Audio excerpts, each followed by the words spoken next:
2 3 4 5 पांचों बॉक्सेस बाहर रखवा फटाक से।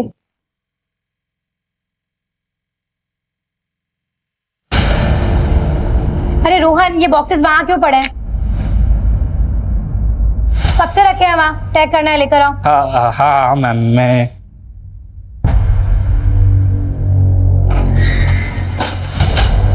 अरे रोहन, बॉस के कैबिन में क्यों लेकर जा रहे हो?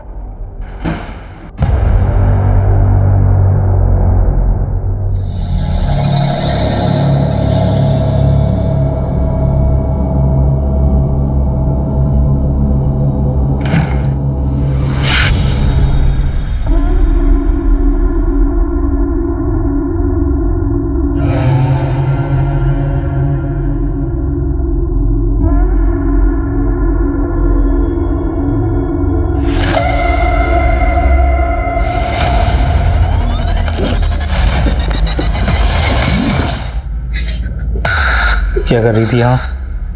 सब लाइट ऑफ करने आई थी। आइंदा से बिना पूछे मेरे कैबिन में मत आना। जी।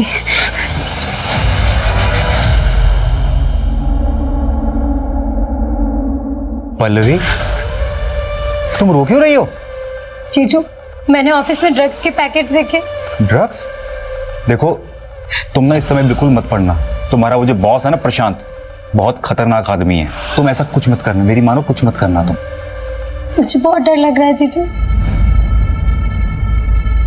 तुम डरो मत, मैं हूं ना तुम्हारे साथ। मैं तुम्हें कुछ नहीं होने दूंगा। अपनी हद में रह।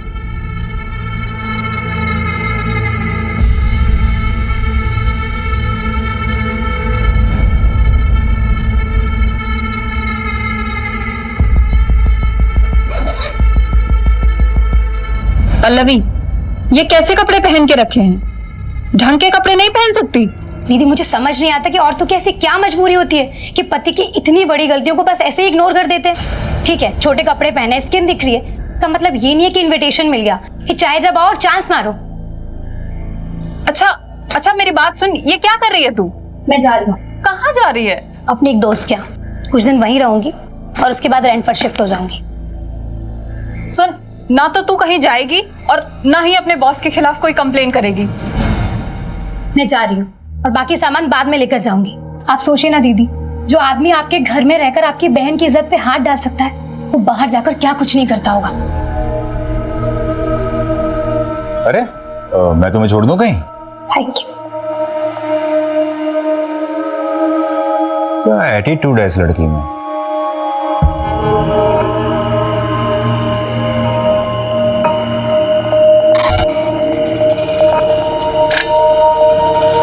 भैया, जानकी नगर जाएंगे। जानकी नगर की ऑटो यहाँ से नहीं मिलेगी मैडम, आगे से राइट मारिए, वहां से मिलेगी। Thank you.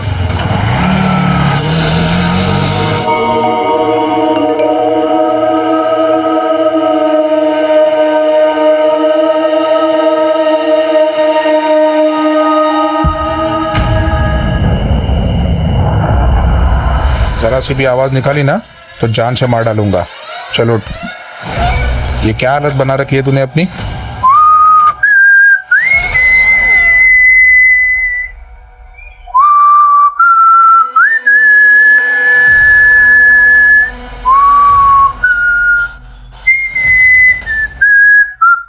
क्या कर रहे हो ये सब? प्लीज मुझे जाने दो।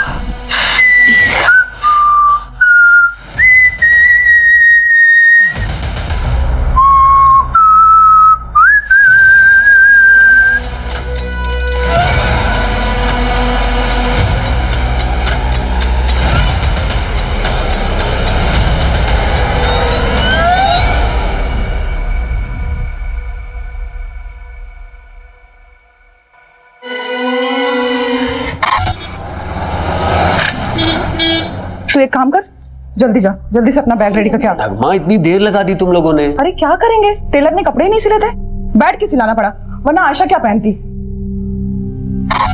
बहुत लेट हो गया। नगमा, ये फातिमा को सलामी पर दे देना।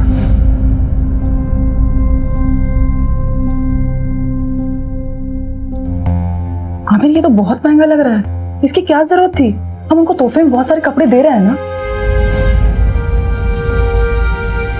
नगमा, तुम्हारी खाला ने हमारे निकाह पर बहुत कीमती सेट दिया था, इतना तो करना ही चाहिए ना।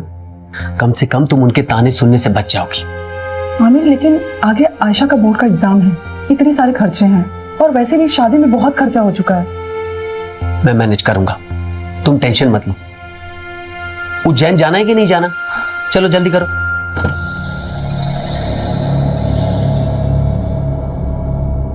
आयशा, अपना लोकेशन ऑन कर लेना और वहां पहुंचकर मुझे फोन करना। अरे आप क्यों चिंता करें, हम फोन करेंगे अब आपको। चलो अब वो टेंशन मत लीजिए, हम लोग अच्छे से पहुंच जाएंगे। ठीक है, ठीक है।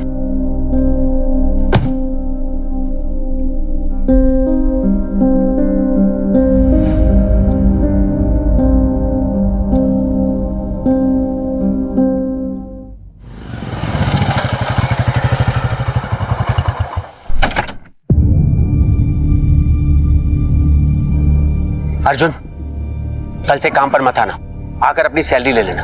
क्या हुआ आमिर भाई, सब ठीक तो है? एक हफ्ते में दूसरी बार कंप्लेंट आई है तुम्हारी। वो तो तुम्हारी बीवी पेट से है, इसलिए मैंने पिछली बार माफ करवा दिया था, पर अब मैं कुछ नहीं कर सकता। कोई दूसरा काम ढूंढ लो। आमिर भाई, क्या है ना कि नई जगह जाऊंगा, नया जॉब ढूंढूंगा, नए दोस्त यार मिलेंगे।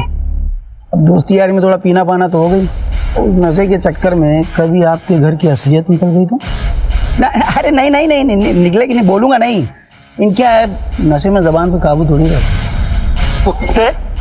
कमीने, मैंने तेरे साथ इतना कुछ किया और तू मुझे ही धमकी दे रहा है। अब देखता हूं कैसे ऑफिस में आता है तू, और कैसे अपने बचे हुए 20 दिन की पगार लेता है। मैं भी देखता हूँ कैसे नहीं देगा तो पैसे मिलेगा। आयशा बेटा, अब्बू को लोकेशन भेजा? कब का भेज दी?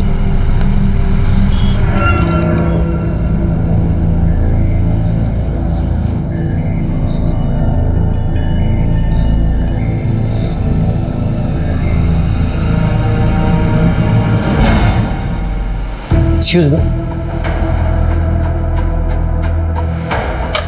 Sir, payment.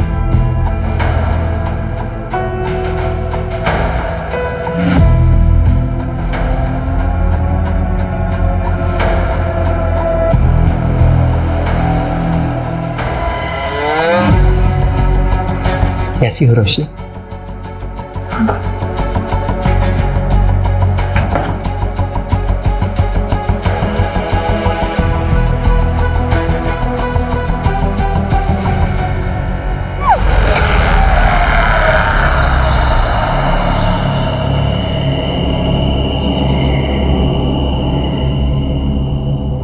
अरे रोशनी, इतना लेट? हाँ, वो आज ना ऑफिस में बहुत ज्यादा काम था, इसलिए लेट हो गई। ठीक है, कल से ऑफिस मत जाना। पर और सुनो, अंदर ना मैंने मटन ला के रखा है, उसे बना दो जरा। निलय, सॉरी ना, आगे से मैं ध्यान रखूंगी। मैं ऑफिस से हमेशा टाइम पे आ जाऊंगी। पता है तुम्हें, बॉस ने मेरी सैलरी भी बढ़ा दी है। अच्छा, मैं मटन बना के आती हूँ।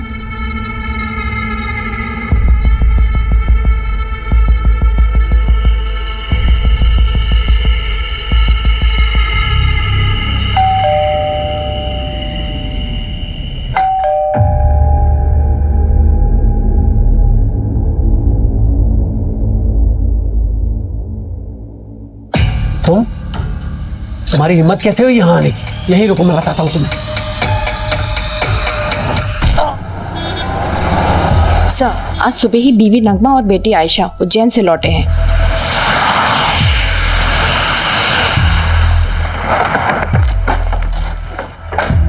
चलो सारे हटो। क्या मिला लगा रखा है? चलो हटो ऐसे। आमिर उठ जाओ, क्या हो गया आपको? उठो आमिर, प्लीज उठ जाओ, क्या हो गया? ये देखिए, ये क्या हो गया?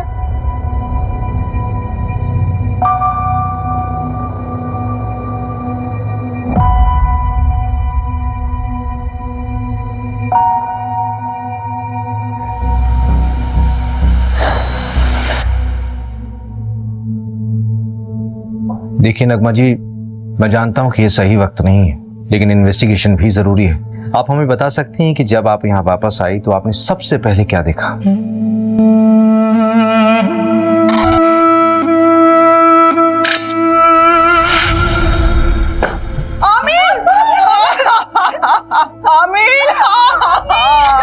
जब यहाँ से गए तो सब कुछ बिल्कुल ठीक था। आमिर बहुत खुश थे। पता नहीं किसने ये सब कर दिया। सर, हमारे आने के पहले कुछ मोहल्ले वालों ने यहाँ भीड़ लगा रखी थी, पूरा क्राइम सीन कंटामिनेट कर दिया ऐसा। आई डाउट कि फॉरेंसिक वालों के यहाँ ज्यादा कुछ मिलेगा। ठीक है, जो कुछ भी पॉसिबल हो उनको बोलो कि एविडेंस कलेक्ट करें। Okay sir.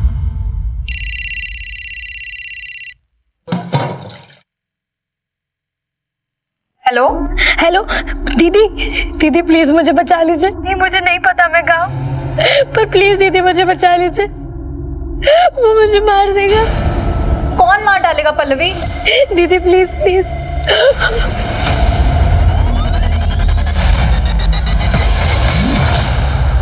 नहीं सर, हमें किसी पर कोई शक नहीं है। अच्छा, आप लोगों के उज्जैन जाने से पहले आमिर का किसी से लड़ाई झगड़ा हुआ था या फिर आपकी फैमिली में कोई इशू? आमिर बहुत अच्छे इंसान थे, उनकी किसी से कोई दुश्मनी नहीं थी। पानी लीजिए। घर से कोई सामान गायब हुआ था? हाँ, मेरा लैपटॉप गायब था और अब्बू का फोन। ठीक है, डिटेल्स दे दीजिए। अगर इसके अलावा कुछ भी याद आए तो हमें बताइएगा जरूर। अभी जा सकते हैं आप।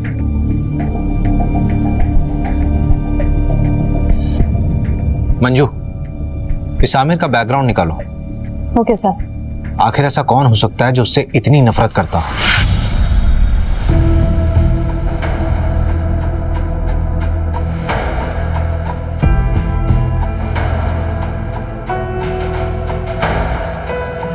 मैंने ऑफिस में ड्रग्स के पैकेट्स देखे।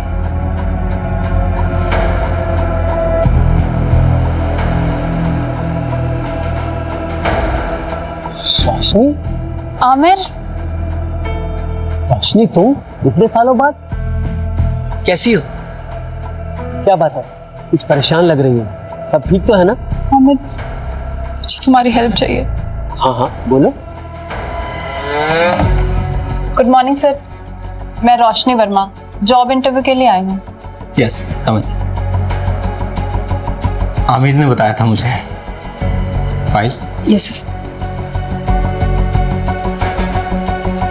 तो ये तुम्हारी पहली जॉब है? Yes sir. कंप्यूटर नॉलेज है? जी सर, पूरी मेहनत से काम करूंगी। मेहनत से नहीं रोशनी, स्मार्टनेस से काम करना होगा। करोगी ना? जी। आमिर के अकाउंट से एक होटल में रेगुलर पेमेंट्स दिखा रहा है, ऑलमोस्ट एवरी वीक। मैंने उस होटल में फोन किया था तो वहां के रिसेप्शनिस्ट ने बताया कि आमिर यहाँ एक औरत के साथ आया करता था और दिए गए आईडी के मुताबिक उस औरत का नाम रोशनी वर्मा है। ये देखिए। इसका मतलब आमिर का एक्स्ट्रा मैरिटल अफेयर था। सर फिलहाल तो ऐसे ही लग रहा है। मैंने उस होटल की सारी सीसीटीवी फुटेजेस मंगा ली है। ये देखिए सर, ये वाली फुटेज, ये मर्डर के 2 दिन पहले की है।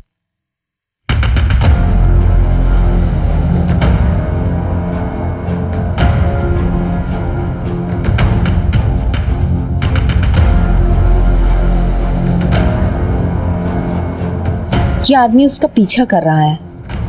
सर इस आदमी की बॉडी लैंग्वेज बहुत डाउटफुल है। ऐसा लग रहा है जैसे ये इन पर नजर रखे हुए है।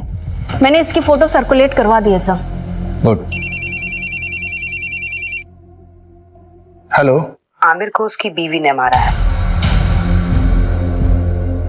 कौन बोल रहा है? फिर से बोलिए आप। आमिर को उसकी बीवी ने मारा है। लेकिन नगमा अपने हस्बैंड को क्यों मारेगी? हेलो। फिर से लगाओ। The number you are trying to call is currently switched off. एक ऐप है, मैं लोकेशन चेक करता हूँ। जल्दी करो।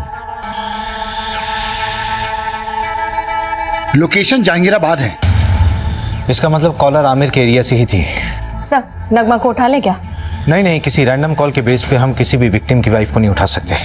हो सकता है हत्यारे ने हमें भटकाने के लिए खुद कॉल किया हो या किसी से करवाया हो। इस नंबर को ट्रेस करो। Okay sir.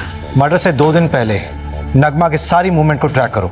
उसके उज्जैन वाली शादी, उसका आना जाना, सब कुछ। Okay sir. मैं जी जान लगा दूंगा रोशनी, बल्कि मैंने तो कल की ही मीटिंग सेट की है। तुम टेंशन मत लो, मैं तुम्हारी बहन को कुछ नहीं होने दूंगा।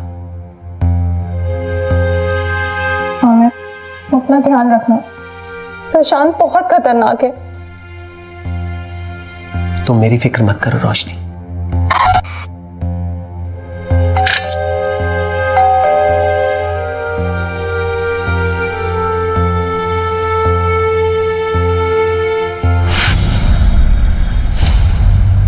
हमारा कोई अफेयर नहीं था। मैं और आमिर तो एक कॉलोनी में रहते थे और बचपन से ही एक दूसरे को जानते हैं।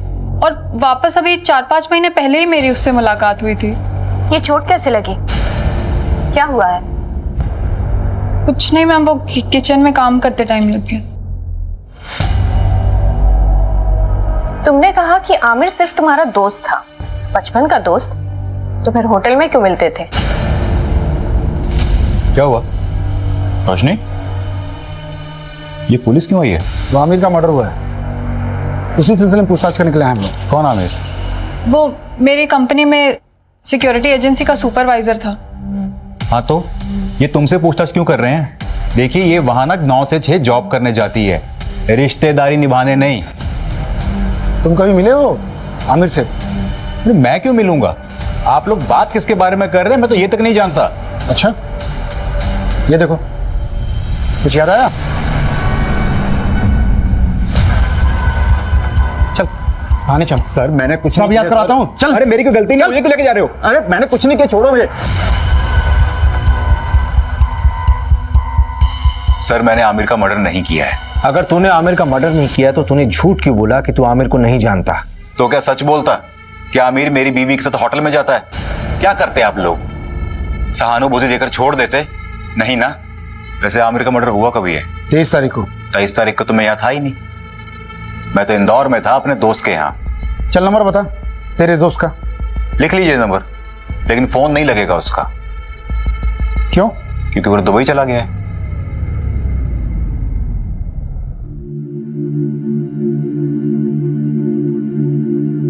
मास्टर जी इस बार फिटिंग बहुत अच्छी बनाना, हम शादी में जा रहे हैं। भाभी जी हाथ ऊपर करिए,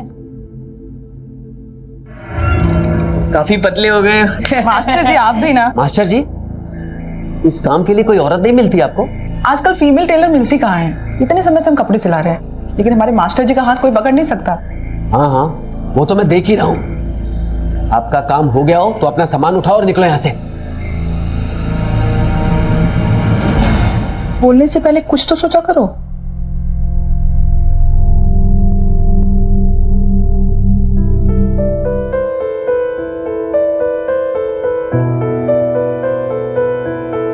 हैप्पी बर्थडे नगमा। अभी तक नाराज हो नगमा? प्लीज मुझे माफ कर दो। और वो जो टेलर मास्टर के सामने आपने किया, वो क्या सोच रहे होंगे वो? अच्छा तो माफी से काम नहीं चलेगा, तो मुर्गा बन जाता हूं मैं। अच्छा बस अब ज्यादा नौटंकी करने की जरूरत नहीं, चलो उठो।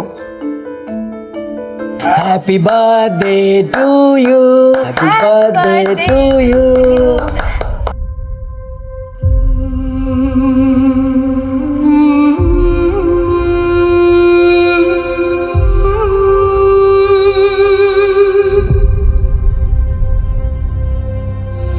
सर इनिशियल रिपोर्ट आ गई है। आमिर को करीब रात 11 से 1 के बीच मारा गया। जिस कैब से वो लौटे थे वो ट्रैक किया? नहीं, ऑनलाइन बुक कैब होती तो इजीली ट्रैक हो जाता। वैसे उज्जैन के सारे ड्राइवर से बात हो रही है। सर उज्जैन से एक और बात पता चली है, नगमा का शादी से पहले किसी फरहान नाम के लड़के से अफेयर था। तो शादी से पहले था ना? नहीं सर अभी भी है। नगमा जिस शादी के लिए उज्जैन गई थी ना, वहां से 2-3 घंटों के लिए गायब थी, उसी फरहान से मिलने के लिए। फरहान? नगमा 2.5 लाख है, बाकी अगर और जरूरत पड़े तो बता देना। Thank you Farhan. लेकिन नगमा हम कब तक ऐसे चुप चुप के मिलते रहेंगे? थोड़ा वक्त दो मुझे फरहान। वैसे भी आशा की जिम्मेदारी है मुझ पर। एक बार मैं आशा का सब कुछ ठीक कर लूं, फिर देखेंगे। और वैसे भी मैं किसी को दुखी नहीं करना चाहती।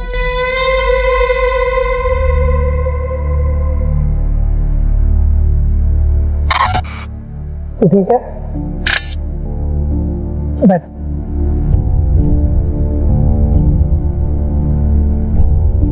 आयशा मैं क्या कह रहा था कि हमें ना आंटी से बात कर लेनी चाहिए।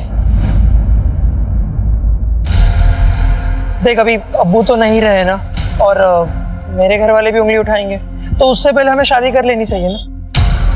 ये तुम क्या बात कर रहे हो सूरज? पहले कब्र के फूल को तो सूख जाने दो। आयशा मेरा वो मतलब नहीं था। पुलिस? अम्मी फिर से पुलिस वाले क्या करने आए यहाँ? ये तलाशी ले रहा है। उस दिन भी तो आए थे, उन्हें कुछ नहीं मिला था, आज क्या मिलेगा नया उन्हें? रवि, हाँ पोस्टमार्टम फोरेंसिक रिपोर्ट देना है। ये लीजिए। सबसे पहले आमिर के सर पर वार किया गया किसी हैवी ऑब्जेक्ट से। उसके बाद 12 बार चाकू से स्टैब किया गया उसे। और दरवाजे पर कोई फोर्स एंट्री के निशान भी नहीं थे। इसका मतलब यह है कि आमिर ने दरवाजा खुद खोला था। यह कांड किसी एक का नहीं बल्कि 2 लोगों का किया हुआ है। किलर के साथ कोई और भी था। सर, लेकिन आपको ये क्यों लगता है कि वो 2 लोग थे? ये रिपोर्ट देखो मंजू, इसमें साफ दिख रहा है कि आमिर की मौत सर पे चोट लगने से और उसके शरीर में चाकू मारने से हुई, राइट? हाँ। लेकिन इन दोनों ही चोटों का फोर्स और इंपैक्ट बिल्कुल अलग है। देखो,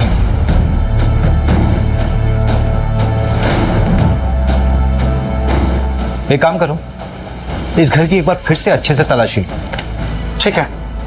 ओके सर।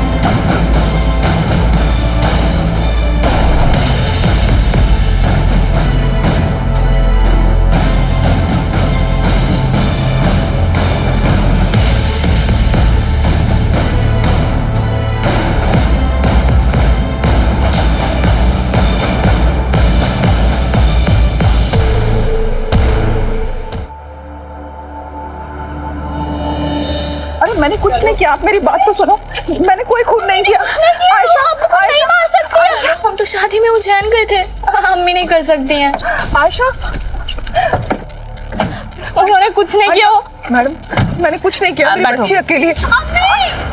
अम्मी!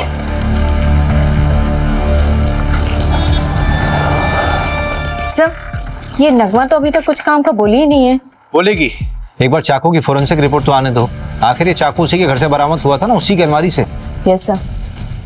रवि भाई, तुम कहाँ बिजी हो? ये फाइल आमिर के घर से मिली थी, वही पढ़ रहा था। इसमें एक एफआईआर कॉपी है। 4 महीने पहले रोशनी ने न्यू मार्ग थाने में एक एफआईआर दर्ज करवाई थी अपनी सगी बहन के किडनैपिंग। किडनैपिंग? स्ट्रेंज। इसका मतलब रोशनी 2 विक्टिम से जुड़ी हुई। एक तो उसकी खुद की बहन जो 4 महीने से लापता है, और एक दूसरा आमिर।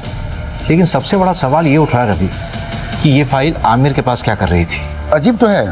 ये देखिए, इस फाइल में ना कई सारे एड्रेसेस हैं, और ये फोटो देखिए आप।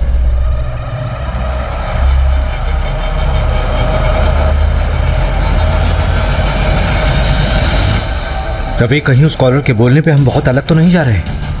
हम नगमा से पूछताछ कर रहे हैं और मालूम चले कि केस कुछ और ही। एक काम करो, रोशनी को थाने बुलाओ। और सर, एक गार्ड के बारे में पता चला है, उसका नाम अर्जुन है। वो आमिर के अंडर काम करता है। उसका आमिर से झगड़ा भी हुआ था। मैंने कांस्टेबल सिन्हा को बोल दिया उसे उठाने को।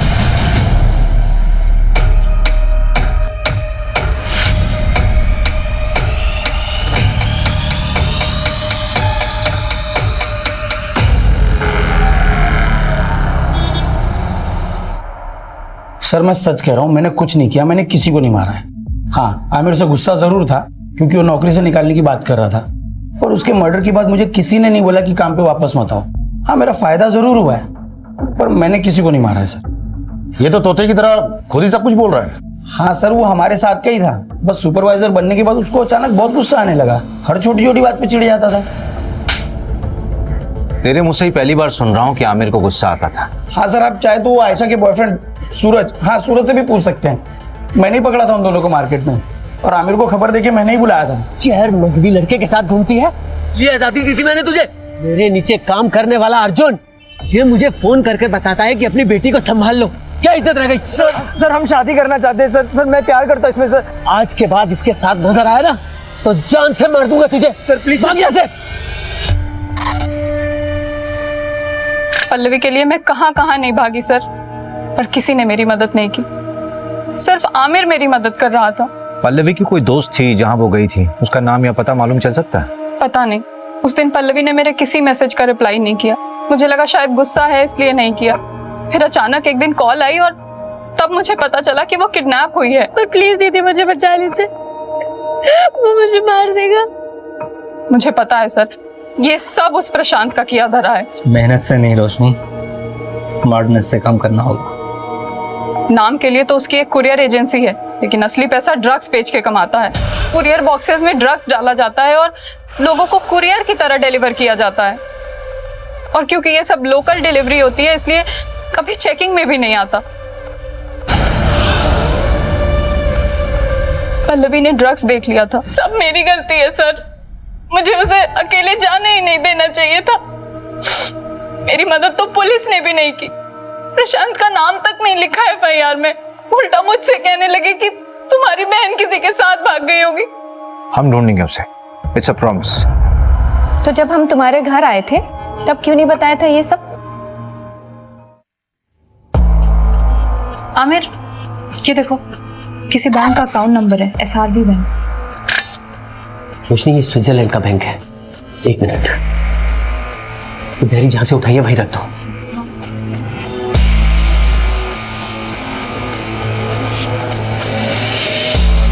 रोशनी इधर आओ। ये प्रशांत की प्रॉपर्टीज के पेपर है, उसके नाम कई प्रॉपर्टीज है। आमिर, शायद यहीं कहीं रखा हो उसने पल्लवी को। चलो हम अभी चेक करके आते हैं सारे एड्रेस। नहीं नहीं नहीं रोशनी, अभी बहुत लेट हो चुका, तुम घर जाओ। लेकिन मेरे पल्लवी, हड़बड़ी का काम नहीं, बहुत रिस्की। हम लोग कल मिलेंगे, चलो अभी इसको वापस कर लो। चल चल जल्दी चल।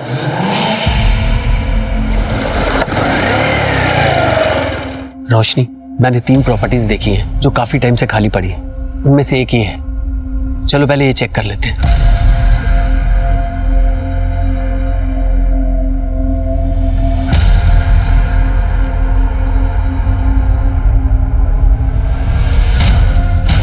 रोशनी, यहां तो कोई नहीं। चलो दूसरी प्रॉपर्टी में देखते हैं।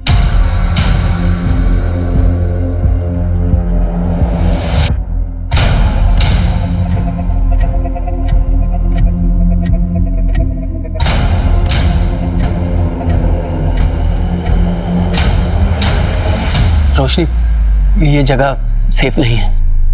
बाकी के एड्रेस मैं कल खुद आके चेक करूंगा, तुम मत आना। अब चलो।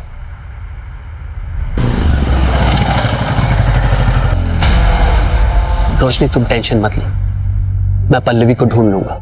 आमिर, अभी मैं घर निकलती हूँ। अगर निलय मुझसे पहले आ गया ना तो बहुत प्रॉब्लम हो जाएगी।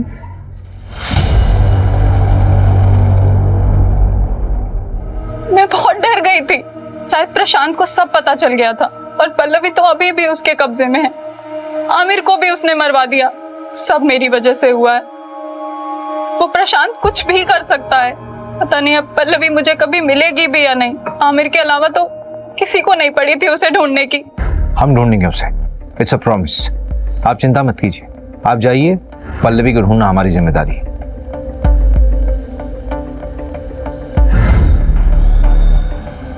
रवि, जिस नंबर से पल्लवी ने कॉल किया था उसकी डिटेल्स निकालो और इस कॉलर का भी इन्वेस्टिगेशन स्पीड अप कर दो जिसने आमिर की वाइफ का नाम लिया था। इस प्रशांत को यहाँ बुलाओ। ठीक है, उसे बुलाता हूँ थाने। लेकिन काफी टाइम हो गया, पल्लवी जिंदा मिलेगी मुश्किल लगता है।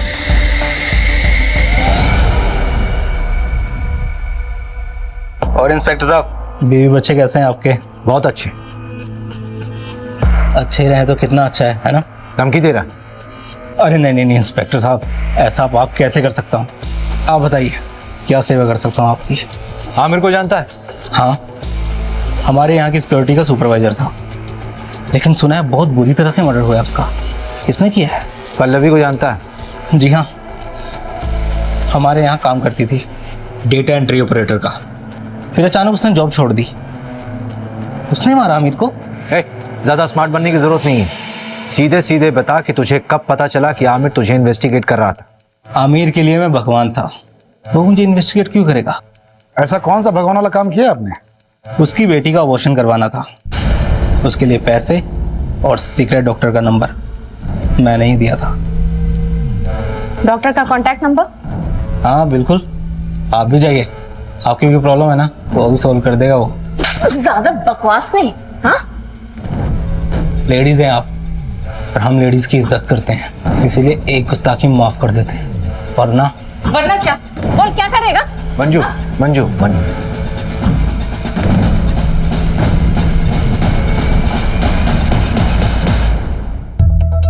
नहीं सर, हमारे यहाँ ऐसा कुछ भी गलत काम नहीं होता। एक तो बिना पुलिस को इन्फॉर्म किए एक नाबालिग लड़की का अबॉर्शन करा दिया, ऊपर से झूठ बोल रहे हो। अभी तो सिर्फ तुम्हारा लाइसेंस रद्द करूंगी। अगर और झूठ बोला ना तो सीधा जेल में डाल दूंगी। नहीं मैडम, ऐसा मत करना। मैं आपको सच्चाई बताता हूँ। आमिर 4 हफ्ते पहले ही आया था अपनी बेटी को लेके अबॉर्शन के लिए। आयशा, अभी तो सिर्फ 2 महीने हुए हैं, अभी तो अबॉर्शन हो सकता है। और आमिर, तेरी बेटी तो अभी नाबालिग है, पुलिस केस हो सकता है। डॉक्टर साहब, मेरे बच्चे की जिंदगी खराब हो जाएगी। वो लड़का इसकी क्लास का है, उसे जब खबर मिली तो वो घबरा गया। डॉक्टर साहब, आप इसका अबॉर्शन कर दीजिए, हमें कोई पुलिस केस नहीं करना। नहीं अब्बू, जो कुछ हो रहा है तेरे अच्छे के लिए हो रहा है। मैं ताने सुन सकता हूँ, लेकिन तू ताने नहीं सुन सकती। छोटे बच्चे की परवरिश करना इतना आसान नहीं है, खासकर जब उसका बाप उसके साथ ना हो। अब्बू ने मेरा साथ दिया था।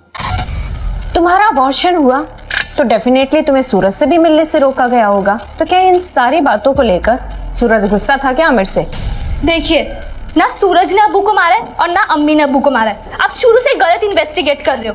देखो आयशा, अगर तुम्हें ये लगता है कि तुम्हारी मम्मी बेवजह लॉकअप में बंद है तो तुम्हें ही उनकी मदद करनी होगी ना, नहीं तो वो जिंदगी भर किसी और के जुर्म की सजा काटती रहेंगे। नहीं, ऐसा बिल्कुल नहीं होगा। वकील ने कहा है कि उनकी कल तक जमानत हो जाएगी, उसके बाद वो कभी भी जेल नहीं जाएगी। अम्मी ने कुछ भी नहीं किया है, इसलिए आप लोगों को कोई सबूत नहीं मिल रहा है। अब आप जाइए। न्यू मार्ग थाने बात हुई। लोकल पुलिस ने पल्लवी केस में प्रशांत से पूछताछ की थी, लेकिन उन्हें भी प्रशांत के खिलाफ कुछ भी नहीं मिला। हो सकता पल्लवी अपनी मर्जी से कहीं गई होगी। जिस नंबर से पल्लवी ने कॉल किया था वो नंबर भी ट्रेस नहीं हो रहा है। फेक आईडी पे लिया गया था और स्विच ऑफ हो गया। पर सर, पल्लवी को गायब करने का मोटिव तो बनता है प्रशांत के पास। नगमा का एक्स बॉयफ्रेंड फरहान का भी कुछ पता नहीं। हाँ, एक बात पता चली है, उसने नगमा को 2.5 लाख रुपए उधार दिए थे। 2.5 लाख है, बाकी अगर और जरूरत पड़े तो बता देना। अब इतने पैसों की उसे क्या जरूरत पड़ी, ये तो नगमा ही बता सकती है। ऊपर से मिस्ट्री कॉलर का अभी तक नहीं पता लगा जिसने नगमा का नाम लिया था। टेक्निकल टीम ने बताया कि यूज किया हुआ सिम और फोन दोनों ही फर्जी तरीके से खरीदे गए थे। हो सकता है बाद में डिस्ट्रॉय कर दिए होंगे, क्योंकि दोबारा उनसे कॉल नहीं हुआ है। इसका मतलब we are back to the square one here. हमारे पास सिर्फ ये सीसीटीवी फुटेज है जो पल्लवी की किडनैपिंग साइट से हमें कैमरे के थ्रू मिली। देखते हैं क्या होगा इसमें।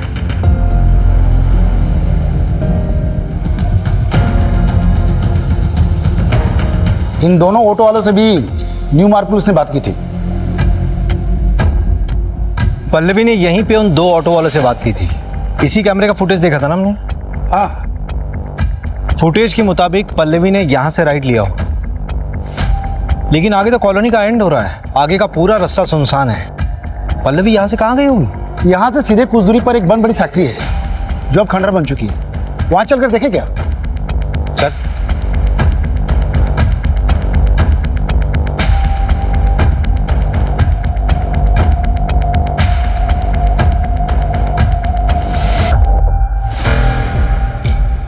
जीन्स से बांधा गया था, मेकअप का सामान।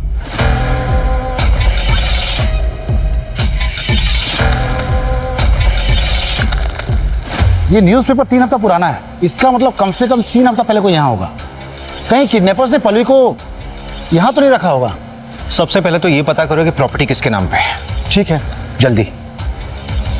रवि, इंजेक्शन।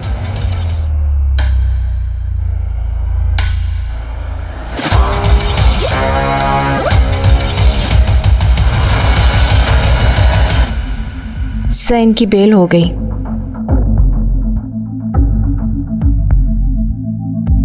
मेडिसिन की बाहर की लिस्ट आई है। कोई लीड मिला प्रशांत से कनेक्टेड? एक लीड है, नाम देखकर आप हैरान हो जाएंगे। हाईलाइटेड नाम देखिए। ये आमिर इंजेक्शन खरीदता था? हाँ सर, हो सकता है कि ये प्रशांत ने मंगवाया हो। प्रशांत ने आमिर की मदद की थी वो आयशा के अबॉर्शन केस में, तो शायद इसलिए आमिर ने उस एहसान के चलते प्रशांत का ये काम किया हो। और हो सकता है आमिर को ये पता भी ना हो कि वो इंजेक्शन क्यों खरीद रहा है, क्योंकि वो खुद पल्लवी को ढूंढ रहा था। लेकिन प्रशांत के खिलाफ हमारे पास कोई सबूत नहीं है। एक है, हल्का कनेक्शन है, पर एक मिला है। जिस लोकेशन में पहुंचे थे वो एक कंस्ट्रक्शन कंपनी के अंडर है, गंगवार कंस्ट्रक्शन। और इस गंगवार कंस्ट्रक्शन प्राइवेट लिमिटेड में 21% का स्टॉक होल्डर है प्रशांत।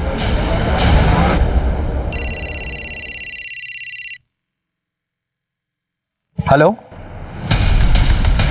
गाड़ी बैठो।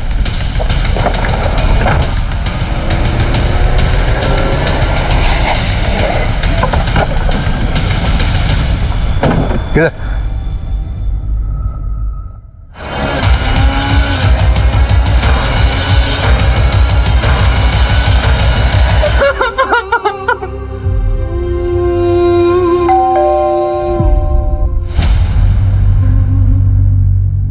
आप लोग फिर से? इस बार तुम्हें बेल नहीं होने वाली। चाकू की फोरेंसिक रिपोर्ट आ गई है, तुम्हारे फिंगरप्रिंट्स मैच हुए हैं। फोरेंसिक रिपोर्ट के मुताबिक इस चाकू में जो खून मिला है उस खून में हीमोग्लोबिन लेवल कम है और ब्लड क्लॉट थोड़ा ज्यादा। तो ये जो खून इस चाकू में मिला है वो विक्टिम के मर्डर के कम से कम 24 से 48 घंटे बाद का है। मतलब पोस्टमार्टम के बाद का ब्लड है। आमिर को उसकी बीवी ने मारा है।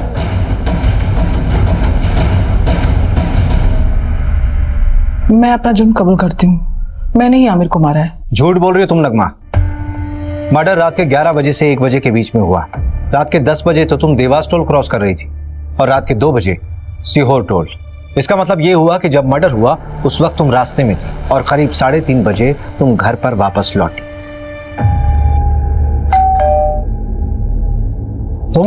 तुम्हारी हिम्मत कैसे हुई यहाँ आने की? रुको, मैं तुम्हें अभी देखता हूँ। तू चल मेरे साथ चल। अब जो मैं कहूंगी तो वही करेंगे। चल। आयशा बोलो, क्यों किया ये सब? देखो मैं जानता हूँ तुम दूसरी कैब करके पहले ही भोपाल पहुंच गई थी और तुम्हारी माँ नगमा बाद में अकेली आई थी। देवास टोल नाके के सीसीटीवी फुटेज में तुम्हारी माँ कैब में अकेली दिखाई दे रही है। इसके आगे जाकर हमने इन्वेस्टिगेट किया तो पता चला कि मर्डर के समय तुम्हारी माँ घर पर थी ही नहीं। सबूत हैं हमारे पास। सर प्लीज, मैं आपके आगे हाथ जोड़ती हूँ, इसको छोड़ दीजिए। इसकी सजा मुझे दे दीजिए।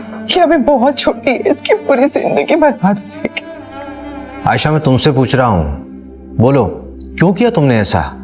नगमा तो तुम दोनों को भगाने वाली थी, फिर क्यों? बोलो आयशा।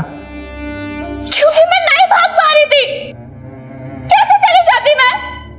कैसे भूलती है सब कुछ? वो मेरा रेप करता था, मेरा खुद का बाप। जो अबॉर्शन करवाया था वो सूरज का बच्चा नहीं, वो कमीना आमिर का था। तुम्हारी अम्मी ने पैसों का इंतजाम किया था तो फिर क्यों नहीं चली गई? नहीं जाना था मुझे, नहीं भागना था। जब तक मैं उस कमीने को सजा नहीं दिला देती मैं नहीं भूल पाती है सब कुछ। लेकिन अब मैं भूल सकती हूँ, चैन से जी सकती हूँ, सूरज के साथ या फिर इस जेल में, पर जी सकती हूँ। पल्लवी का किडनैप भी आमिर ने किया होगा, उसी ने उसका रेप और मर्डर किया होगा। पोस्टमार्टम के मुताबिक जिस वक्त पल्लवी का मर्डर हुआ उस वक्त प्रशांत मुंबई में था।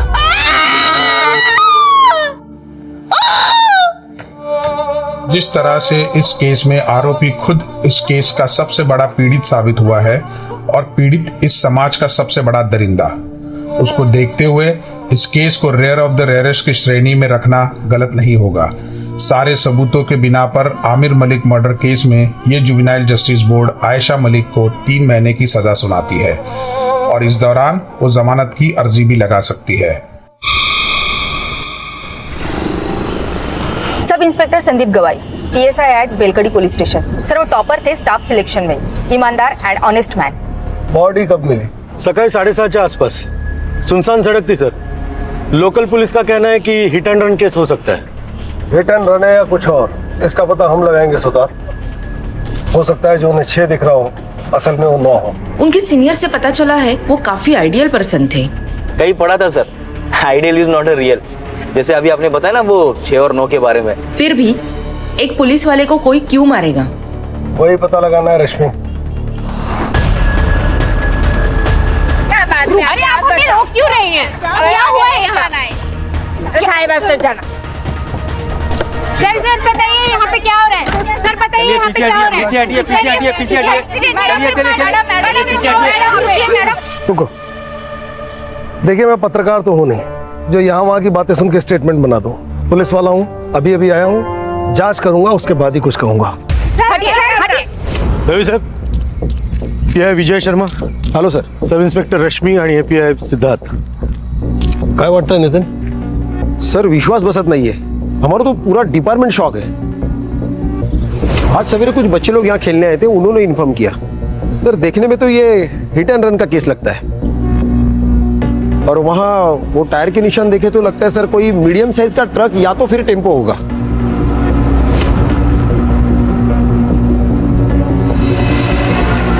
ये हिट एंड रन नहीं, मर्डर है। हिट एंड रन के केस में बॉडी पे अक्सर ऐसे टायर के मार्क्स नहीं होते। हिट एंड रन के केस में अक्सर बॉडी पार्ट जैसे ब्रेन, हार्ट, रीढ़ की हड्डी ये डैमेज होता है। इसे किसी ने यहाँ लिटाया है और उसके बाद इस पे ट्रक चलाया है। सर बहुत ही बहरे में से मारा है। ठीक से चेक करो इसे। रश्मि, इस केस से जुड़े सारे डिटेल्स चाहिए और संदीप के पर्सनल डिटेल्स भी। जलगांव के बेलकड़ी गांव पुलिस चौकी के पीएसआई संदीप गवई की बेरहमी से मौत हो चुकी है, सड़क से मिली। ये पुलिस वाले को कौन मार सकता है?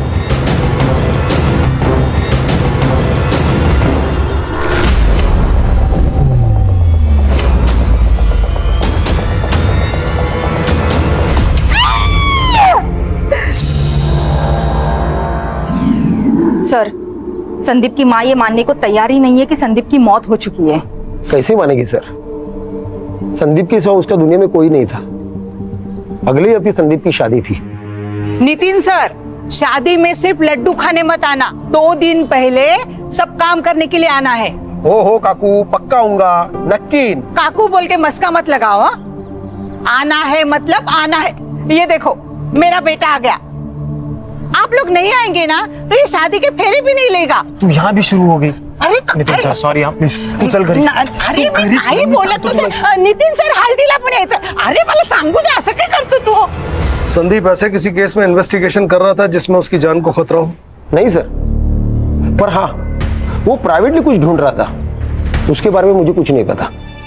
हाँ सर, 3 महीने पहले सर का यहाँ पोस्टिंग हुआ था, तब से मैं उनके साथ हूँ, लेकिन मुझे भी पता नहीं चला कि वो आखिर ढूंढ क्या रहे हैं। नितिन, तुम्हारे हिसाब से संदीप ऑनेस्ट, स्ट्रिक्ट और उसूलों वाला इंसान था, फिर ये लुका छिपी क्यों? ऐसा कौन सा केस था जो उसने तुम्हें बताना भी जरूरी नहीं समझा? सर, कल शाम 7:30 बजे प्रिया साठे नाम के किसी लड़के ने संदीप को कॉल किया था। मैंने कॉल लॉग चेक किए तो पता चला कि पिछले 4 दिनों से उनकी कंटिन्यूअसली बातें चल रही थी। संदीप के फोन की पूरी CDR मुझे चाहिए। जी सर। कौन है प्रिया साठे, जानते हो? हाँ सर, उन दोनों के बीच कुछ तो था, पर क्या था वो मुझे पता नहीं। उस दिन मैंने उसे पहली बार देखा था। प्रिया, कहाँ पे गाड़ी थमो।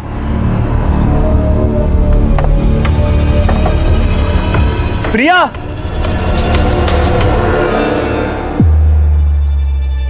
मैंने सर से पूछा कि वो लड़की कौन थी, तभी उन्होंने मुझे बताया कि वो उनके कॉलेज की पुरानी फ्रेंड थी। लेकिन दूसरी बार जब मैं ड्यूटी खत्म करके घर जा रहा था, 2 लोग अकेले सुनसान जगह पे हाथ पकड़ के बैठे रहेंगे तो उसका क्या मतलब हो सकता है सर? बाद में मुझे पता चला कि प्रिया शादीशुदा है। 1 साल पहले ही उसकी शादी हो चुकी है। मैंने उन्हें बहुत समझाने की कोशिश की, पर आखिर में जूनियर हूं सर, मेरी कौन सुनेगा?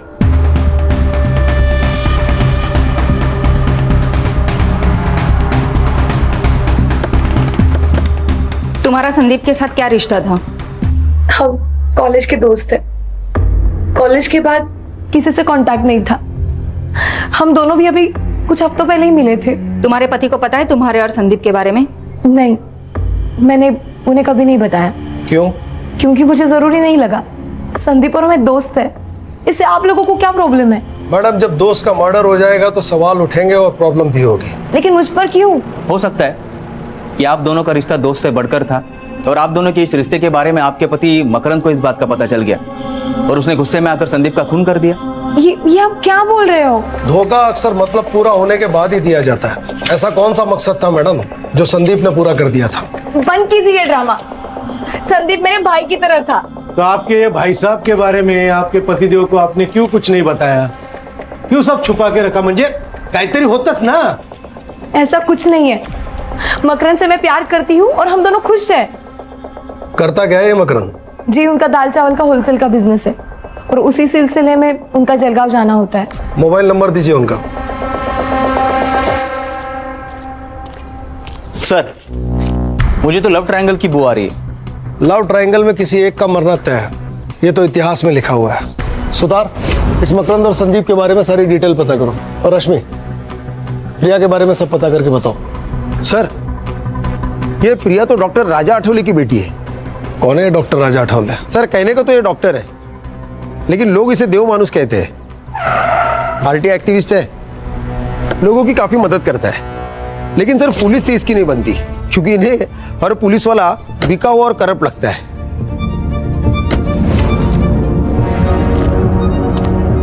अरे राजा साहब, आप क्या हुआ? क्या हुआ तुम्हें नहीं पता? जब जनता का सेवक ही जनता की सेवा ना करे तो मुझे तो आना ही पड़ेगा ना। ये मंजरी है, इसके पुरखों की जमीन को एक लोकल गुंडा हड़पना चाहता है। इसने कंप्लेंट दी पर तुम लोगों ने कोई एक्शन नहीं लिया। दरअसल राजा साहब, वो हुआ यूं कि क्या क्या वो क्या मतलब? ये विधवा है तो इसकी कंप्लेंट को तुम सीरियसली नहीं लोगे? ये मत समझना कि अकेली है, इसका भाई अभी जिंदा है, राजा अठावले। और सुनो, अगर कल तक उस रघु का तुमने कोई बंदोबस्त नहीं किया ना, तो परसों बिना बताए अपना रेजिग्नेशन डाल देना। रश्मि, ये तो एक अलग ही एंगल निकल के आ गया। कहीं ऐसा तो नहीं कि प्रिया के पिता डॉक्टर राजा अठावले को संदीप और प्रिया के बारे में पता पड़ गया और उसने गुस्से में आकर संदीप को मरवा दिया? सर, कहने को तो बहुत कुछ हो सकता है, लेकिन हम उस पर डायरेक्ट डाउट नहीं ले सकते। बड़े चाहने वाले हैं उसके। सर, अगर वो इन्वॉल्व है तो पूरे सबूत के साथ जाना पड़ेगा। कहाँ है इस डॉक्टर साहब और देव मानुष का क्लिनिक? आ जाओ। सर, आप निकल रहे हैं? हाँ, आज थोड़ा लेट हो गया। वो मैं आपके लिए मच्छी करी लेकर आई थी। अरे वाह, मतलब तुम्हें मेरा वीक पॉइंट मालूम है कि मुझे मच्छी करी बहुत पसंद है, वो भी तुम्हारे हाथों की। तो ठीक है, थोड़ा लेट और सही। एक काम करो, तुम प्लेट्स लगाओ, मैं हाथ धोकर आता हूँ। ठीक है?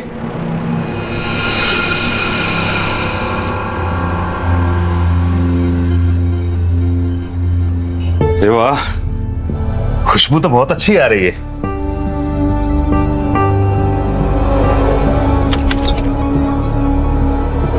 अरे भाई को आना, देख रुक्मिनी फिश फ्राई से लेकर आई है। ताई, या ना मैं आपके लिए भी प्लेट लगाती हूँ। रहने दो रुक्मिनी, इतने प्यार से जिनके लिए लाई हो उन्हीं को खाने दो, कहीं कम ना पड़ जाए। क्या बोले जा रही हो, पागल हो क्या?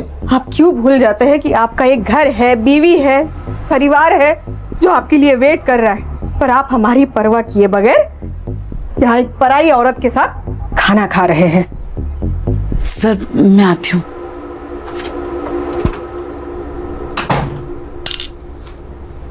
मेघा, बोलने से पहले सोच तो लिया करो। वो एक विधवा है, उसकी कोई फैमिली नहीं है, अपने पैरों पर स्टैंड हो जाए इसलिए मैंने उसे नौकरी दी, इज्जत की जिंदगी दी। तो तुम हम दोनों के बारे में शर्म आती है मुझे तुम्हारे ऊपर। तो क्या कहूँ, सुबह क्लिनिक के लिए जल्दी चले जाते हो, रात में लेट आते हो। पेशेंट होते हैं मेघा, इसलिए देर हो जाती है।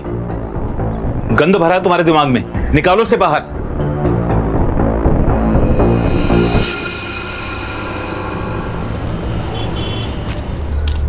संदीप, संदीप! अरे ताई, तुम्ही इथे? क्या हुआ? तांबे भाऊ आपके सर आज भी टिफिन भूल के आए हैं। मैं उनकी पसंदीदा भिंडी बनाई थी, वो लेके आई हूँ। कहाँ है संदीप? वो ताई, वो अभी पेट्रोलिंग के लिए गए। तो एक काम करो तांबे भाऊ, उसको फोन करके बुला लो। मैं तब तक खाना लगाती हूँ। फोन नहीं लग रहा काकी, आप खाना रख दीजिए, मैं उसे बता दूंगा। फोन नहीं लग रहा है? ठीक है बड़ी साहब, आप ना उसे याद से खाना खाने के लिए बोल देना, भूल जाएगा नहीं तो। तांबे भाऊ, खीर खाई चाहिए। सर, आपने झूठ क्यों बोला? उन पर क्या बीत रही है इसका अंदाजा हम नहीं लगा सकते। कभी कभी दिल से भी सोचना पड़ता है। सर, संदीप के पहले और कुछ अभी के केसेस देख रहा था, देखिए क्या आता है।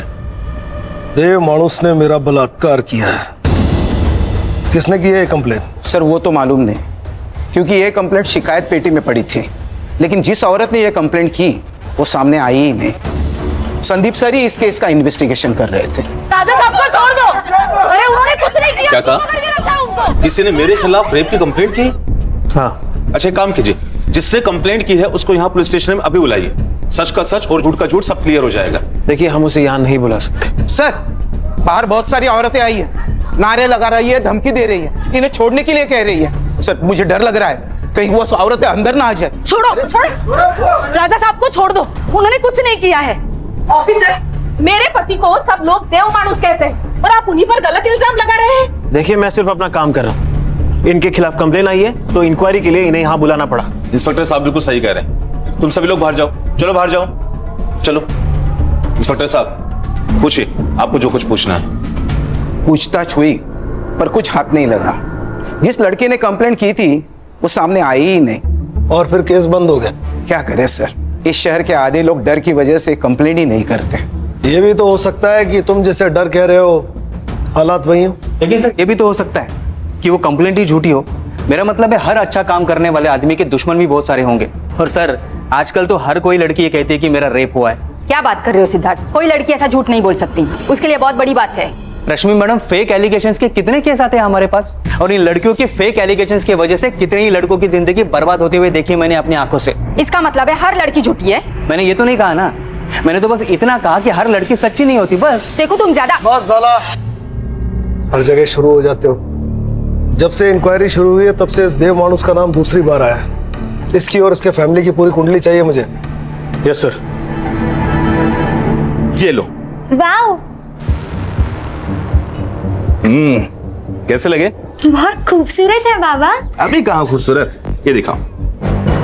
खूबसूरत तो अब लगेंगे बेटा। अच्छा बताओ, कॉलेज कैसा चल रहा है तुम्हारा? कॉलेज? आई को क्या हुआ? आई क्या हुआ तुझे? तू ऐसे गुस्सा होकर क्यों आ गई आई? अरे कुछ नहीं हुआ, ये तेरी आई मुझसे गुस्सा क्या है ना, उससे लगता है कि मैं तुझे टाइम नहीं दे पाता। आई ये सब बाबा अपने लिए ही तो करते हैं ना, सब इन्हें देव मानुस बोलते हैं, पर मेरे लिए तो मेरे बाबा एकदम सुपर हीरो जैसे हैं। तुझे कॉलेज के लिए लेट नहीं हो रहा है? ओ हाँ, मैं बैग लेकर आई। हाँ ठीक है बेटा, जल्दी आना, मैं तुम्हें ड्रॉप कर दूंगा ना। वो चली जाएगी। आई मैं ना आते आते दीदी के घर होते हुए आऊंगी। बाय। चलो बाबा चलो। हाँ चलो चलो आओ, चलो मेगा, शाम को मिलता हूँ। देख तू अच्छे से पढ़ाई करेगी ना, मैं तेरा एडमिशन मुंबई के सेंट मेरी कॉलेज में कराऊंगी, फिर तू मुंबई में रहेगी और वहीं से पढ़ाई करेगी। अरे दीदी, लेकिन उसके लिए तो कितने सारे पैसे चाहिए ना, हम कहाँ से लेंगे इतने सारे पैसे? तो उसकी चिंता मत कर, मैं मैनेज कर लूंगी, बस तू पढ़ाई पे ध्यान देना। और चाहिए? नहीं दीदी बस हो गया।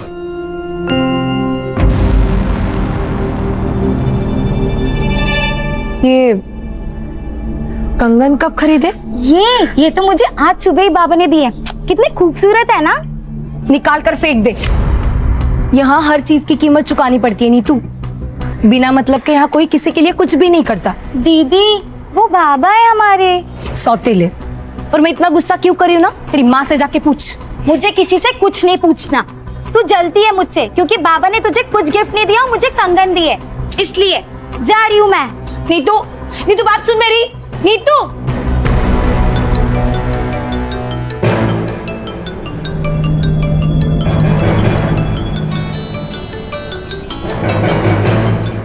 हेलो। देखकर अनदेखा अच्छा कर लेती है तू माँ है या चुड़ैल? शर्म नहीं आती तुझे? प्रिया तुम शांत हो जा। कैसे शांत रहूं आई? पहले बालिया, अब ये कंगन, ये सब किस ओर जा रहा है ना, सब समझ रही हूं मैं। देख तू चुप बैठ। चुप रहकर ही तो सब कुछ सह लिया, लेकिन नीतू ये नहीं सहेगी। अब तो समझ आई, बचा ले अपनी बेटी को।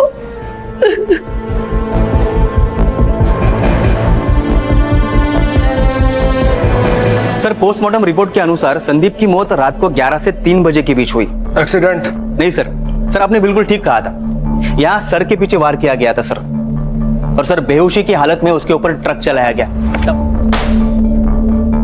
कौन कर सकता है ये सब? प्रिया, मकरन या फिर डॉक्टर राजा अठावले? सर संदीप के कॉल लोकेशन के हिसाब से वो मर्डर वाले दिन रात को 9:30 बजे अपने घर से निकला था और डॉक्टर राजा के क्लिनिक गया था, तब से उसका फोन स्विच ऑफ है। इसका मतलब सर जो कुछ भी हुआ है वो सुनसान सड़क और क्लिनिक के बीच हुआ है। सुतार, कुछ ज्यादा ही शरीफ नहीं है देव मानुस? एक औरत इसके खिलाफ कंप्लेन करती है, संदीप की मौत इसके क्लिनिक की ओर इशारा करती है, सर ऐसे साधु संत बाबा बहुत देखे हैं मैंने जिंदगी में। एक बुरा काम छुपाने के लिए 10 अच्छा काम करेंगे। सर अगर ये दोषी हुआ ना तो सबसे पहले इसको मैं ही मारूंगा सर। मैं मारूंगा? आपको लगता है संदीप को मैंने मारा? हो सकता है। उस दिन रात 10 बजे संदीप आपकी डिस्पेंसरी के आसपास था, फोन भी यहीं बंद हुआ, जो कुछ हुआ यहीं हुआ। देखिए मेरा क्लिनिक मार्केट के बीचों बीच, और जहां तक मेरी बात है मैं लगभग रात को 9:40 पर एक पेशेंट विजिट पे गया था। पेशेंट का नाम? शोभा वैद्य। रश्मि, शोभा वैद्य से मिलो और इस डॉक्टर अठावले की उस रात की लोकेशन वेरीफाई करो। या तो ये बहुत बड़ा शातिर है या फिर सच में देव मानुष। हो सकता है कि सर शिकायत पेटी की कंप्लेंट जेन्युइन हो और उसका इस केस से कोई रिलेशन ही ना हो सकता है। एक काम करो सिद्धार्थ, पिछले 6 महीने में डॉक्टर अठावले को जिन औरतों ने रेगुलर विजिट किया है उनसे पूछताछ करो, उनके हैंडराइटिंग सैंपल्स लो और उसे उस लेटर से मैच करो। ये इस केस को नई दिशा दे सकते हैं। पिछले 6 महीने में जो भी सुसाइड और मिसिंग केस हुए हैं उन सब की फाइल तांबे से लो, कुछ ना कुछ जरूर मिलेगा। समझ गया सर। सुधरो, चला। रश्मि, मकरंद का कुछ पता चला? जलगांव में ही है या कहीं और? पता नहीं सर, पिछले 24 घंटे से उसका फोन स्विच ऑफ आ रहा है और उसकी last call location बेलकड़ी bus stand थी। ये दोनों मियाँ बीवी मिलके कहीं हमें घुमा तो नहीं रहे? ये प्रिया के पास चले सर? तुम जाओ और जो मैं कहता हूँ वो बोलो। मुझे नहीं पता मकरंद कहाँ है। और तुम्हें कोई परेशानी नहीं है? मतलब तुम्हारा पति गायब है पर तुम्हारे चेहरे पे कोई चिंता नजर नहीं आ रही है। प्रिया, तुम संदीप को अपना दोस्त मानती थी ना, तो यही वक्त है अपनी दोस्ती निभाने का। मैं जानती हूँ संदीप के जाने का सबसे बड़ा दुख तुम्हें हुआ है। कुछ तो गलत हुआ है उसके साथ। वो बहुत खुश था। तू ही चॉइस कर ले यार।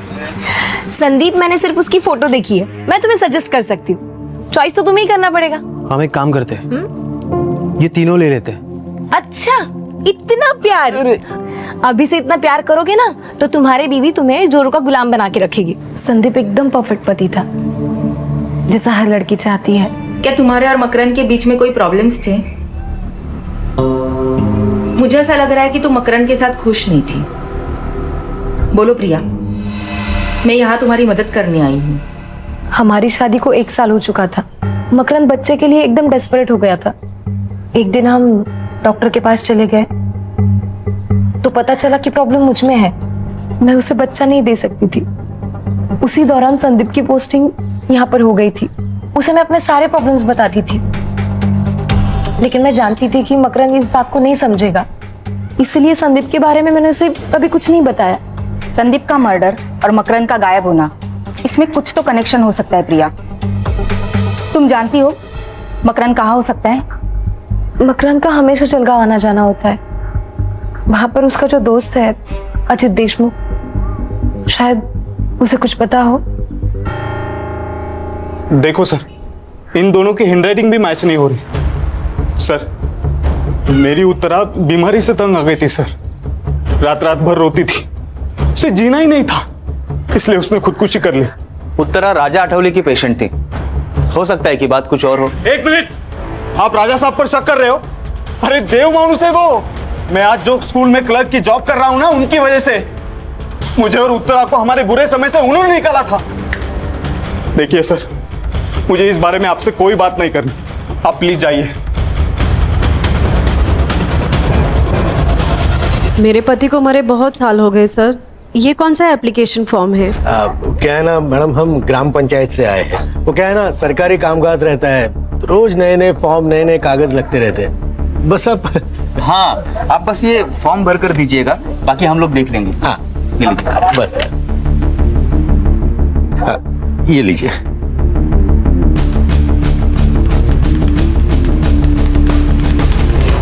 सर, मकरंद से बात हुई और वो उसका दोस्त अजीत देशमुख, उससे भी बात हुई। वो दोनों साथ में ही थे। मैंने मकरंद को बुला लिया है, कल वो पुलिस स्टेशन आ जाएगा। अरे बैठ ना मकरंद, सुधर वो दांड का गैदर आप क्या रे? हाँ, 3 दिवसापासून फोन बंद करून बसलायस। तेरे को क्या लगा तू फोन बंद करके बैठेगा तो तेरे को हम भूल जाएंगे? हाँ, तेरे को पकड़ नहीं पाएंगे। बोल, सच सच बता, क्यों भागा था घर से? क्या करता मैं उस घर में रहकर? मुझे उस प्रिया की शक्ल भी नहीं देखनी थी। उसने धोखा दिया है मुझे और मेरी फैमिली को। मतलब? प्रिया कंसीव नहीं कर पा रही थी, इसलिए हम डॉक्टर के पास गए। स्कैन किया, जब मैंने रिपोर्ट देखी तो मैं पागल हो गया था। इतना बड़ा धोखा। हाँ, तेरे पास यूट्रस ही नहीं है तो बच्चा कैसे होगा? ये क्या कह रहे हो आप? मुझे कुछ समझ नहीं आ रहा है। 2 साल पहले ही तेरा यूटेरस निकाल दिया और तू कहती है तुझे कुछ भी पता नहीं। पागल समझाए मुझे? जानवर हूं मैं जो तेरे बाप ने मेरे सामने ये मांस का टुकड़ा डाल दिया? ना तो पूरी बीवी कहने लायक है, ना पूरी औरत। जो औरत बच्चा पैदा नहीं कर पाए वो औरत कहलाने के लायक नहीं। तो जैसे लोगों के लिए अलग अस्पताल होना चाहिए, इलाज की जरूरत तुझे है। देखिए सर, ये सारी बातें है ना आपके शहर में ठीक है, लेकिन हमारे यहाँ शादी के बाद अगर बच्चा ना हो तो वो शादी नहीं मानी जाती।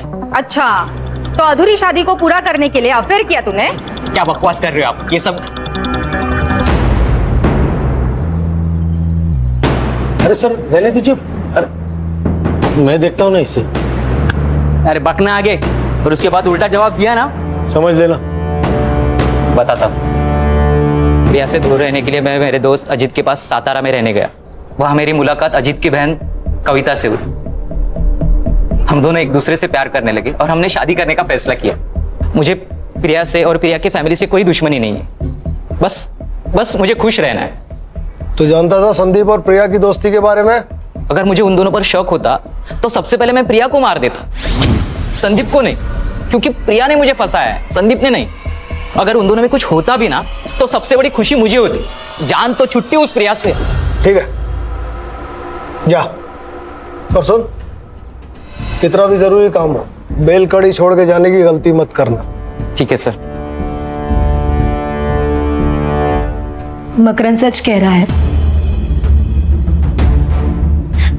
मैंने उसकी जिंदगी खराब की है, लेकिन मुझे सच में नहीं पता था कि मेरा गर्भाशय निकाला गया है। तुम जानती हो ये मुमकिन नहीं है। मतलब तुम्हारा ऑपरेशन हुआ और तुम्हें पता ही नहीं चला? वो मैं प्रेग्नेंट थी। आई वॉज रेप्ड और मेरा बलात्कार करने वाला कोई और नहीं था, मेरा बाप डॉक्टर राजा अठावले। बाबा के गुजर जाने के बाद हमारी हालत बहुत खराब थी। मैं सिर्फ 14 साल की थी और नीता 10 साल की। हमारे खातिर आई ने दूसरी शादी की, लेकिन एक रात मैंने देखा वो डॉक्टर मेरी आई के साथ बलात्कार कर रहा था। एक मिनट, बलात्कार? हाँ, वो आदमी राक्षस से कम नहीं है। सेक्स के लिए पागल है वो। मेरी आई को तकलीफ में देखकर उसे मजा आता था। तुम्हारी माँ को ये सब पता था? हाँ, और फिर भी वो चुप रही। मुझे पता है ये सब बहुत गलत है, पर अगर डॉक्टर साहब ना होते तो हम किसी रोड पे खड़े होते और आता जाता हर कोई तुम्हारी इज्जत से खेलता। यहाँ पे तो बस एक ही मिठू चपोड़े हाथ जोड़ते। किसी से कुछ मत कहना, कुछ मत कहना। फिर 2 साल मेरे साथ ये रोज होता रहा। जब मैं प्रेग्नेंट हुई तो आई ने मेरे अबॉर्शन के साथ मेरा गर्भाशय में निकलवा दिया, और ये बात मुझे मकरंद से पता चली। बहुत गुस्सा आया था मुझे। क्यों? मुझे लगा था शादी के बाद मेरी तकलीफ कम हो जाएगी, लेकिन तूने मेरी शादी भी तोड़ दी। मकरंद मुझसे अलग होना चाहता है, मैं क्या करूं? हाँ, फिर से तेरे पास आके रहूं और बार तेरा पति मेरा रेप करे? यही चाहती है ना तू? यही चाहती है ना?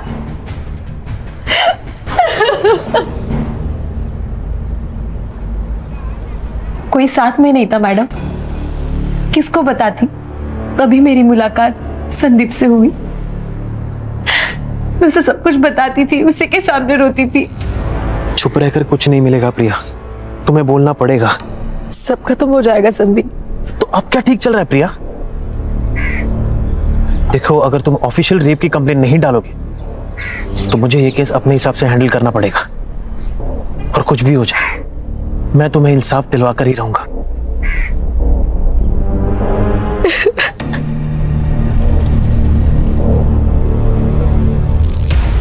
वो मुझे इंसाफ दिलाना चाहता था।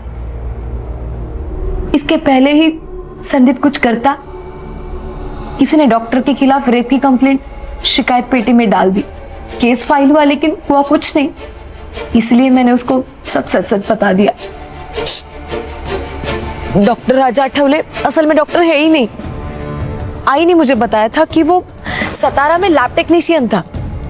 12 साल पहले वो जलगांव आया और फिर उसने डॉक्टर की प्रैक्टिस की है। संदीप इसी की इन्वेस्टिगेशन कर रहा था।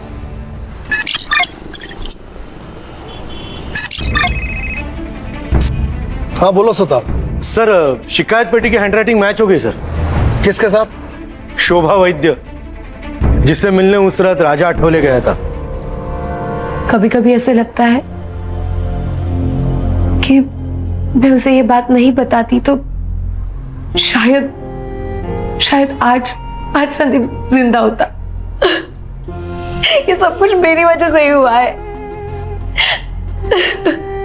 सब कुछ मेरी वजह से।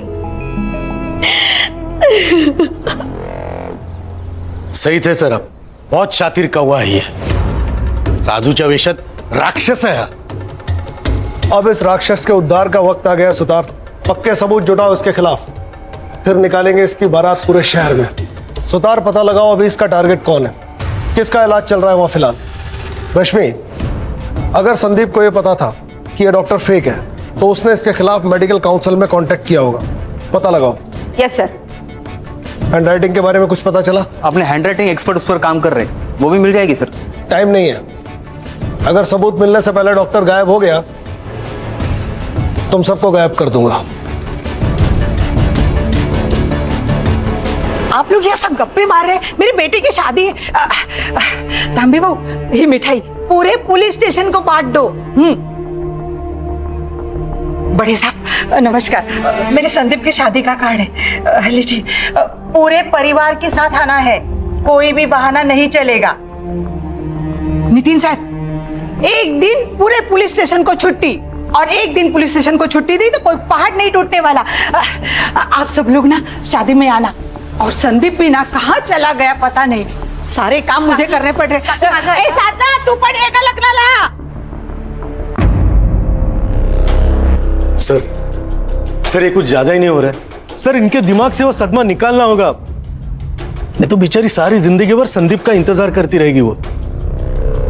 सर इन्होंने तो अभी तक संदीप की बॉडी भी क्लेम नहीं की है।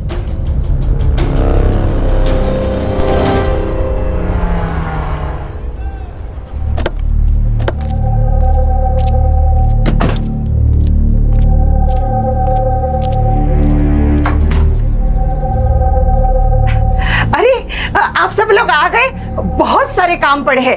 मुझे ना खाना बनाने वाले के पास भी जाना है। और तांबी बहू, शादी के दिन आपको ही गाड़ी सजानी है। हाँ, और ना क्या मैं लाल बत्ती की पुलिस की गाड़ी में थोड़ी ना मैं बहू को लेके आऊंगी। आप दोनों को काम करने के लिए आना है। अरे तुम इथे क्या उबे हाथ? हाँ, ये तो सो रहा है। संदीप का एक्सीडेंट हो गया, वो बच नहीं सका। बड़े सब क्या बोल रहे हैं? ये तो सो रहा है। संदीप अब नहीं रहा काकी, आखिरी बार उसका चेहरा देख लीजिए।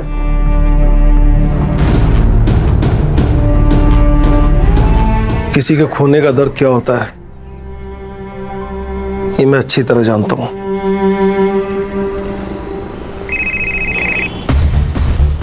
हाँ बोलो सुतार। सर शिकायत पेटी की हैंडराइटिंग मैच हो गई सर। किसके साथ? शोभा वैद्य, जिससे मिलने उस रात राजा आठवले गया था। तुम्हारी हैंडराइटिंग इस लेटर से मैच हो रही है जिसमें तुमने लिखा है कि देव मानुस ने तुम्हारा बलात्कार किया है। और उसी देव मानुस ने कहा कि संदीप के मर्डर की रात वो आपके साथ था, आपसे मिलने आपके घर गया था, जबकि आपके फोन की लोकेशन उस रात डॉक्टर के क्लिनिक की थी। और अगर आप क्लिनिक पर थी तो डॉक्टर साहब वहां पर क्या कर रहे थे? सर कुठला आता भांडा फूट चुका है, अब सच बोलिए, नहीं तो ना खून का चार्ज लगाकर ये केस इधर ही बंद कर देंगे अब। और आपको बेटे को आपको मिलने के लिए जेल आना पड़ेगा। मैंने कुछ नहीं किया सर, सिर्फ झूठ बोला है मैंने कि उस रात डॉक्टर साहब मेरे साथ थे। उन्होंने मुझे धमकी दी थी, इसलिए मैंने झूठ बोला। तो अब सच बोल दो।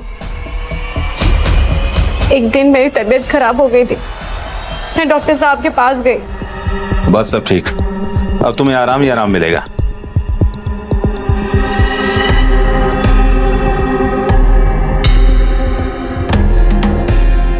उसके बाद ये हर रोज होता रहा। तो तुमने पुलिस स्टेशन आके कंप्लेंट क्यों नहीं की?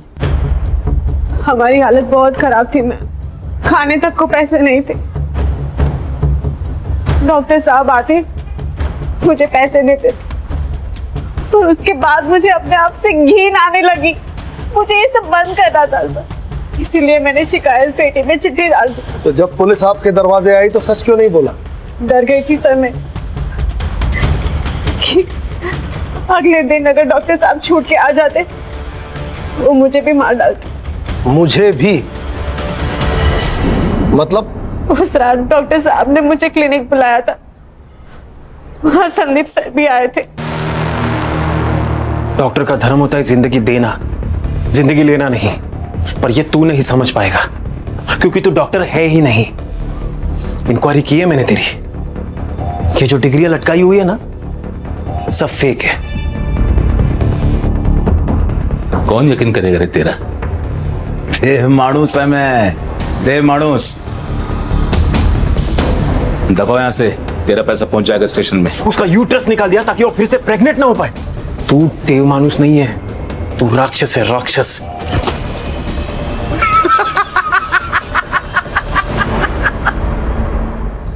कुछ भी नहीं कर पाएगा रे तू। पिछले 12 सालों से खेल खेलता आ रहा है मैं, राजा ठावले, समझा क्या? अगर ऐसा ही है ना तो तुझे जिंदा रखना सबसे बड़ी गलती होगी। क्यों डर रही है? अरे हमारा नहीं है, बेहोश हुआ है बस। तू फोन दे, दे लवकर, दे दे दे। अरे दे।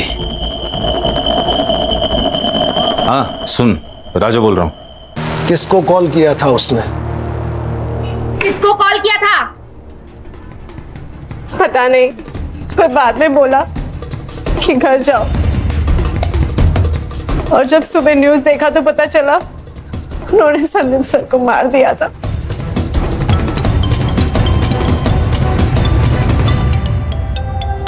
उठाओ, लाउड स्पीकर पे लो। क्लिनिक पर अभी कोई नहीं है, जल्दी आजा अभी तुरंत।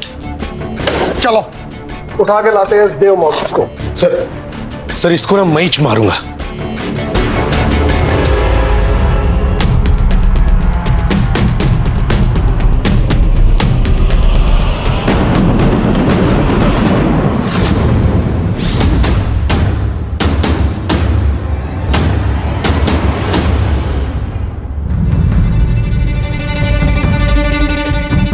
सर, ही इज नो मोर।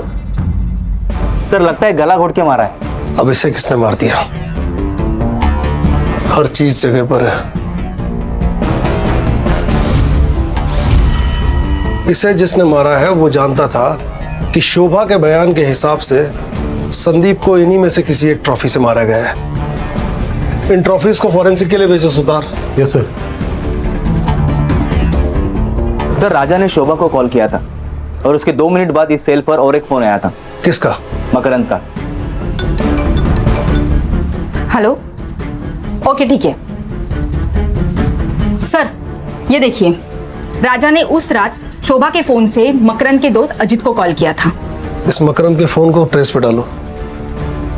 सुधार, बॉडी को पोस्टमार्टम के लिए भेजो। उस रात राजा ने शोभा के फोन से अजीत को फोन किया। अजीत का फोन मकरंद ने उठाया क्योंकि अजीत और मकरंद दोनों साथ थे, और मकरंद यहां उसकी मदद करने आ गया। सर, मकरंद की लोकेशन मिल गई है। चल ठीक हो? चल।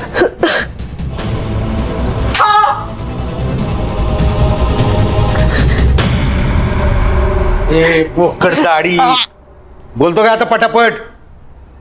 मैंने और कविता ने शादी करने का फैसला ले लिया था, लेकिन मेरा बिजनेस ही अच्छा नहीं चल रहा था, और ये बात अजीत को पता थी। उसने तो मेरे सामने शर्त ही रख दी थी, अगर मेरी बहन के साथ शादी करना चाहते हो तो तुम्हें 25 लाख रुपए जुटाने पड़ेंगे। मैंने तो टेंशन के मारे घर ही जाना छोड़ दिया था, लेकिन मुझे प्रिया का कॉल आया था। उसने मुझे बताया कि डॉक्टर साहब ने उसके साथ जबरदस्ती की थी और उसी की वजह से वो प्रेग्नेंट हुई थी। लेकिन ये बात जब डॉक्टर को पता चली तो उसने उसका यूट्रस ही निकाल दिया था। लेकिन ये सारी बातें सुनकर मेरे दिमाग में पैसा कमाने का रास्ता नजर आया। मेरा बलात्कार करने वाला कोई और नहीं था, मेरा बाप डॉक्टर राजा अठावले। अच्छा हुआ ना मैं कॉल रिकॉर्ड करता हूँ, नहीं तो ये एटीएम कार्ड मेरे हाथ में कैसे लगता। अब जब जब मैं बोलूं तब तब मुझे पैसे देते रहना। नहीं नहीं, टेंशन की कोई बात नहीं है, मैं किसी को कुछ नहीं बताऊंगा। लेकिन हाँ, अगर मुझे पैसे नहीं मिले तो ये ऑडियो क्लिप वायरल हो जाएगी, फिर तुम और तुम्हारी बेटी दोनों मिलकर खुदकुशी करना। हर महीने मुझे पैसे मिलते रहे और मैं जुटाता रहा। लेकिन प्रिया मुझे बार बार कॉल करके तंग करती रहती थी, इसलिए सातारा जाने के बाद मैं फोन ही बंद कर देता था। उस रात डॉक्टर साहब का कॉल अजीत को गया था। हाँ सुन, राजा बोल रहा हूँ, एक काम है तुझसे। 1 घंटे में 10 लाख कमाएगा? हाँ, कैसे? एक बॉडी को ठिकाने लगाना है, एक्सीडेंट लगना चाहिए। हाँ ठीक है। मैंने तुरंत हाँ कर दी क्योंकि मुझे पैसे जुटाने थे। अजीत का तो ट्रांसपोर्ट का बिजनेस था ही, इसलिए मैंने बिना बताए उसकी गाड़ी लेके बेलकड़ी पहुंचा तो मुझे पता चला कि वो एक पुलिस वाला था। जलगांव के बेलकड़ी गांव पुलिस चौकी के पीएसआई संदीप गवई की बेरहमी से मौत हो चुकी है। डॉक्टर साहब ने मेरे साथ बहुत बड़ा गेम खेला था, उसकी आइडेंटिटी मुझसे छुपा कर रखी थी। डॉक्टर राजा तुझे बाद में भी पैसे देता था ना, सोने का अंडा देने वाली मुर्गी को मार क्यों दिया? मुझे टिप मिली थी। डॉक्टर साहब ने अपनी जमीन बेचकर 3.5 करोड़ रुपए जमा किए थे, लेकिन जो खरीदार था उसकी एग्रीमेंट होने से पहले ही मौत हो चुकी थी, तो बेसिकली ये पैसा ब्लैक हो चुका था। मैंने सोचा क्यों ना पैसा ये मेरा हो जाए, इसलिए मैंने वो पैसा डॉक्टर साहब से कैसे निकलूं ये प्लान बनाया। मकरंद, मैं तुम्हें 10 लाख रुपए दूंगा, 1 लाख रुपए एक्स्ट्रा भी दूंगा। अरे नहीं चाहिए तुम्हारे 10 लाख, मुझे तुम्हारे 3.5 करोड़ रुपए चाहिए। 3.5 करोड़? हाँ, जो तुमने मुझे धोखा दिया है ना। प्रिया को क्यों मारना चाहता था? डॉक्टर साहब की मौत की तलवार मेरे सर पर हमेशा रहती थी, इसलिए उन दोनों को मारकर उनकी मौत में सुसाइड बता देता और ऑडियो क्लिप वायरल करने के बाद ये बात साबित ही हो जाती, फिर मैं और कविता आराम से जिंदगी बिता पाती। बहुत सपने देखे तूने, बाकी के सपने अब जेल में देखना। कहा था ना तुझसे, तुझे इलाज की जरूरत है, तो जैसों का बस यही इलाज है। चल छोड़ दो। चल। इस केस में आरोपी मकरंद साठे को पीएसआई संदीप गवाई और राजा अठावले के मर्डर के लिए आईपीसी की धारा 302, आपराधिक साजिश के लिए 120B और सबूतों से छेड़छाड़ के लिए आईपीसी की धारा 204 के तहत 10 साल की सजा सुनाई गई। क्राइम पेट्रोल के और भी दिलचस्प कहानी देखने के लिए हमारे चैनल को सब्सक्राइब करें और बेल आइकॉन दबाना न भूलें।